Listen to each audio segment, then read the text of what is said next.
Are you somebody for whom maintaining a peaceful relationship with others at work is super important?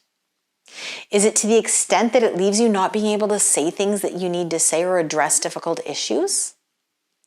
Today we're going to talk about 3 signs that fear is ruling how you communicate at work and what you can do about it.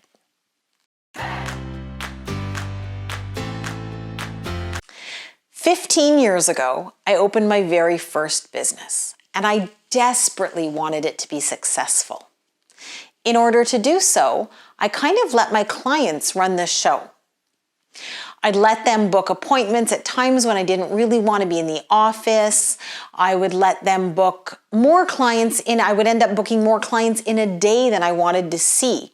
I'd let them stay way over their appointment times, and I didn't charge anything extra for that.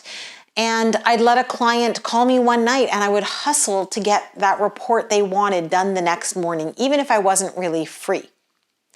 I wanted my clients to be happy. I still do today. But the difference is that back then I was letting fear dictate my decisions. I was terrified that my business wouldn't work. I desperately needed my clients to be happy and I needed to keep the peace with them. And I was sacrificing myself in this process. Today, I'm going to share with you 3 signs that fear may be ruling how you communicate with others at work. The first sign is that you're having thoughts that you want to share, but you don't think they're valuable enough.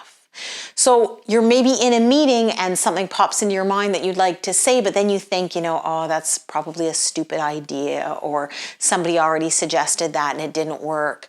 So if you're downplaying the importance of your ideas, it may be fear that's holding you back from speaking up and sharing your ideas a little bit more. The second point is that you're not sharing your true thoughts because you're afraid of hurting others. So if you're constantly concerned about how others may perceive what you're saying, if you might hurt their feelings, they might not like what you're saying, they might get upset with you, again, underlying that, there may be some fear going on that's holding you back and is impacting how you're communicating with others at work. And then the third sign is if you're taking responsibility for things that aren't even your fault. Now, of course, it is important to take responsibility for things that are your fault.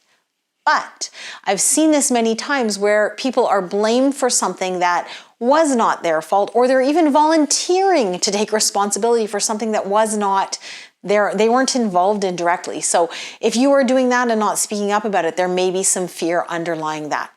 Now, of course, there's many other signs that fear may be ruling how you communicate at work. These are just a few.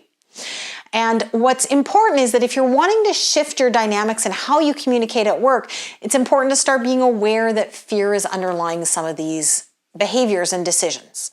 For myself, when I started to realize that some of my behaviors were fear-based, I made myself a promise that immediately once I became consciously aware that fear was holding me back, I would challenge myself to deal with the issues head-on.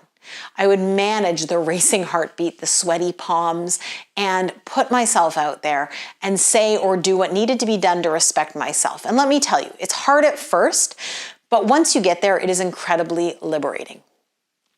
If you're looking for more tips on how to navigate challenging conversations at work, you can pop on over to my website, lindsaylapaquette.com/e-guide. You can download there an e-guide that goes through 10 tips on how you can navigate difficult conversations at work. Have a great day.